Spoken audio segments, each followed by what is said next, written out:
नैनीताल की ठंडी वादियों में स्थित एक पुराना बोर्डिंग स्कूल था, राजपुर ग्रीनवुड स्कूल, जो सदियों पुराना था और रहस्यों से भरा हुआ।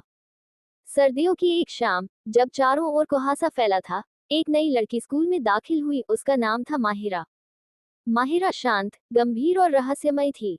उसकी आंखों में एक ऐसा डर छिपा था जिसे कोई समझ नहीं पाता था। कुछ ही दिनों में अजीब घटनाएं शुरू हो गईं, किताबें खुद ब खुद गिरना, रात को अजनबी आवाजें और कभी कभी किसी की परछाई उसके कमरे के बाहर दिखना।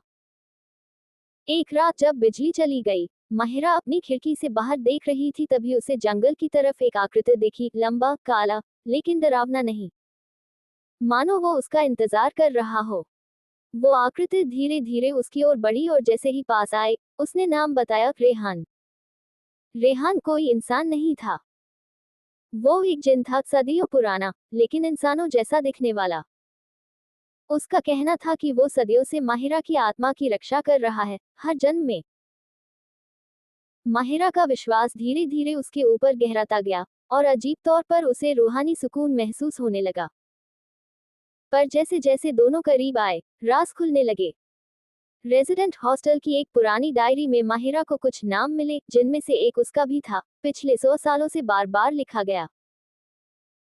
हर बार कोई लड़की मर जाती थी, और उसके साथ जुड़ा होता था एक परछाई जैसा रक्षक।